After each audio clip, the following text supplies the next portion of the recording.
اسلامی 8 مهینه د شعبان هغه شروع دو. په دغه شعبان میاشت کې لکه څرنګه د نبی علیه الصلاۃ والسلام نه د شعبان ول فضیلت هغه ثابت تا. اسامه بن زید رضی الله هغه فرمایي چې نبی علیه الصلاۃ والسلام نه یو صحابي سوال کوي یا رسول الله تو کوم چې د دمر ډیر روزي لرلې باندې نه لیدلا لکه څومره چې هغه ته اوس لري. نبی علیه الصلاۃ والسلام ته فرمایل چې دا یو داسې میاشت چې دینه خلق هغه په غفلت کې دي. هغه داسې میاشت چې د رجب نه بعد او د رمضان نه مخکې دو چې هغه د شعبان وی شي.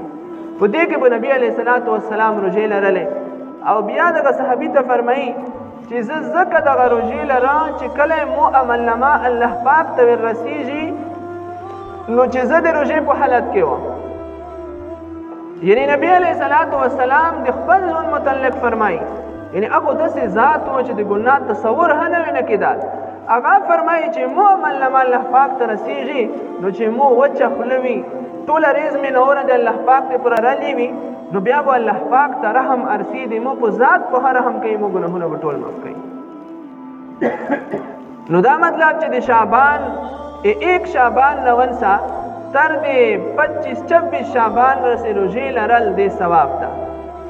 اوس د میره اسلام نه دا خبره خو ثابته ده چې په شعبان میاشت کې روزي لرل جایز دي.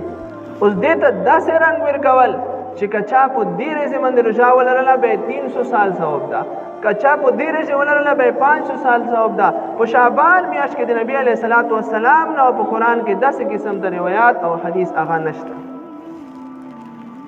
دغه رنګې ایوار ریز دو لکه څرنګه په حدیثو کې د شعبان فضیلت هغه معلوم شال.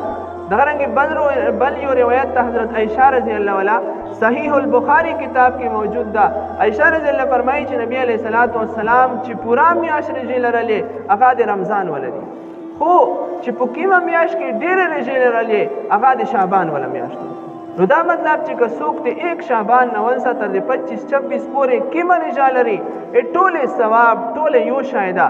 البته دې روزي ته به دا حکم نه ورکوي چې دا واجب ده یا دا سنت تو یا دا فرض دو، ځکه د میږي دین اسلام دا حکم هغه نه دی ورکړی.